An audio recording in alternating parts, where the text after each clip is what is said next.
Morning dear students, आप सभी का इस एजुकेशनल यूट्यूब चैनल पर हार्दिक स्वागत है। प्रिय विद्यार्थियों, पिछले वीडियो में हमने मौर्यकालीन समाज के बारे में चर्चा की थी और आज हम मौर्यकालीन अर्थव्यवस्था यानी मौर्यकाल में साम्राज्य की आर्थिक स्थिति के बारे में अध्ययन करेंगे। मौर्यकालीन आर्थिक व्यवस्था कृषि, पशुपालन, उद्योग धंधे तथा व्यापार वाणिज्य पर आधारित थी और इस काल में अर्थव्यवस्था के प्रत्येक स्तर में उन्नति हुई थी। कृषि, मौर्य काल की अर्थव्यवस्था मुख्यतः कृषि पर आधारित थी। इस काल में कृषि के क्षेत्र में काफ़ी उन्नति हुई। कृषि के क्षेत्र में हुए विकास के लिए मौर्य शासकों ने महत्वपूर्ण योगदान दिया। मौर्य सम्राटों ने कृषि के विकास में सिंचाई के लिए झीलों का भी निर्माण करवाया। चंद्रगुप्त मौर्य एवं अशोक ने सिंचाई हेतु सुदर्शन झील का यानी चंद्रगुप्त मौर्य ने तो सुदर्शन झील का निर्माण कराया और मौर्य सम्राट अशोक ने उसका जीर्णोद्धार करवाया। राज्य की ओर से कृषकों को अच्छे बीज, उपकरण उपलब्ध करवाए जाते थे। इसके साथ ही अर्थशास्त्र में भी उल्लेख मिलता है कि सेना द्वारा खड़ी फसल को नष्ट किए जाने पर राज्य द्वारा कृषकों को हर्जाना दिया जाता था और इस काल में राज्य द्वारा युद्ध बंदियों को कृषि भूमि के विस्तार हेतु लगाया जाता था। इस काल में सिंचाई के क्षेत्र में नवीन तकनीकों का प्रयोग भी हुआ था। घेरेदार कुओं का निर्माण आदि ने कृषि के विकास में काफ़ी योगदान दिया था। राजकीय कृषि विभाग का अध्यक्ष सीताध्यक्ष कहलाता था और इस काल में भूमिकर वो राज्य की आय का प्रमुख स्रोत था और सिद्धांतः ये उपज का 1/6 भाग लिया जाता था।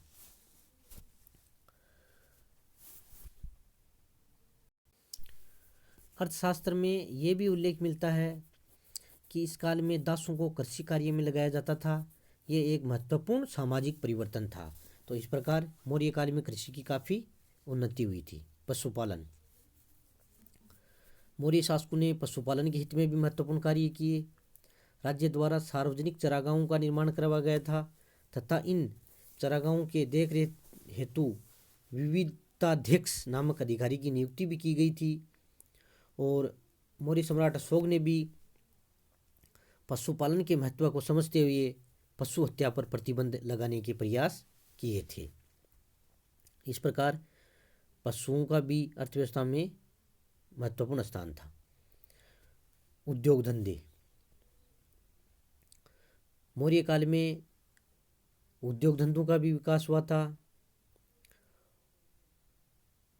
मौर्य सम्राट अशोक के समय में स्तंभों के निर्माण के लिए एक ही पत्थर को तराश कर किया गया था तथा पत्थर पर जो स्तंभों पर जो पॉलिश की है वो आज भी बनी हुई है। तो इस प्रकार पॉलिश उद्योग भी महत्वपूर्ण था और उद्योगों के विकास में उस समय सर्व प्रमुख भूमिका श्रेणियों की थी। यानी प्रत्येक शिल्प उद्योग से संबंधित एक प्रत्येक श्रेणी होती थी और श्रेणियों द्वारा माप तोल के पैमाने, वस्तुओं की कीमत आदि का निर्धारण किया जाता था। साथ ही श्रेणियां बैंकों का कार्य भी करती थी। तो इस प्रकार उद्योग धंधों के विकास में श्रेणियों का महत्वपूर्ण योगदान था और श्रेणी व्यवस्था बहुत ही महत्वपूर्ण थी।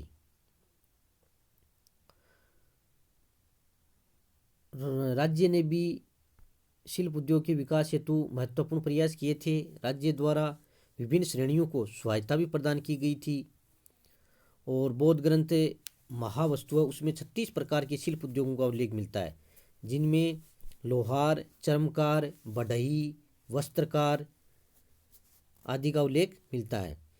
और इस काल में प्रमुख रूप से वस्त्र उद्योग काफ़ी प्रचलित था और वस्त्र सूत काटने और बुनने का जो कार्य था वो प्रमुख रूप से होता था। तो इस प्रकार उद्योग धंधों के क्षेत्र में भी मौर्य काल में काफ़ी प्रगति हुई। व्यापार वाणिज्य, मौर्य काल में कृषि उत्पादन, शिल्प उद्योग आदि में जो विकास हुआ उससे व्यापार वाणिज्य की भी प्रगति हुई। व्यापार वाणिज्य के उचित प्रबंध हेतु कई अधिकारियों की भी नियुक्ति की गई थी, जैसे पण्याध्यक्ष यानी व्यापार वाणिज्य का अध्यक्ष, शुल्काध्यक्ष व्यापार कर वसूल करने वाले, संस्थाध्यक्ष व्यापारिक मार्गों के अध्यक्ष, पोतवाध्यक्ष मापतोल का अध्यक्ष। तो इस प्रकार उस समय काफ़ी प्रगति हुई। मौर्य काल में व्यापार जल एवं थल दोनों मार्गों से होता था और व्यापारी श्रेणियों में संगठित थे। इनका मुखिया श्रेष्ठी भी कहलाता था। व्यापारिक जहाज़ों का निर्माण भी एक उस समय महत्वपूर्ण रूप से होता था और इस काल में रोम, मध्य एशिया, चीन, दक्षिणी पूर्वी एशिया आदि देशों के साथ भारत के व्यापारिक संबंध थे। भारत इन देशों में महंगी शराब, घोड़े, रेशम, मसाले आदि का आयात करता था तथा भारत द्वारा निर्यात किया जाने वाले वस्तुओं में हाथीदांत की वस्तुएं, मोती, सूती वस्त्र, अनाज, इमारती लकड़ी आदि प्रमुख थे। तो इस प्रकार इस काल में व्यापार वाणिज्य के कारण अर्थव्यवस्था में प्रगति हुई और पश्चिम भारत में भड़ोंच एवं पूर्वी भारत में ताम्रलिप्ति इस समय प्रमुख बंदरगाह थे। तक्षशिला, उज्जैन, काशी, कौशाम्बी, पाटलिपुत्र आदि आंतरिक व्यापार के उस समय प्रमुख केंद्र थे। मुद्रा व्यवस्था, मौर्य काल में राजाओं के द्वारा मुख्यतः सोना, चांदी एवं तांबे की मुद्राएं जारी की गई थी। कारसापण या धरण चांदी के सिक्के होते थे। सुवर्ण और निष्क सोने का सिक्का कहलाता था। मासक तांबे का सिक्का था। काकणी तांबे का छोटा सिक्का कहलाता था। कॉम्पिटिशन एग्जाम्स में क्वेश्चन आया हुआ है आरएस के एग्जाम में कि काकणी क्या था, तो मौर्य काल में तांबे के छोटे सिक्के को काकणी कहते थे, ध्यान में रखना है। और प्रमुख रूप से मौर्यकालीन जो सिक्के होते थे वो 8 सिक्के थे यानी पंचमार्क सिक्के थे। और इस काल में पण का भी काफ़ी प्रचलन था। तो इस प्रकार मुद्रा व्यवस्था में हुई प्रगति के कारण व्यापार वाणिज्य में भी काफ़ी प्रगति हुई। तो इस प्रकार मौर्य काल में कृषि, पशुपालन, उद्योग धंधे, व्यापार वाणिज्य से अर्थव्यवस्था मजबूत हुई और अर्थव्यवस्था की उन्नति हुई।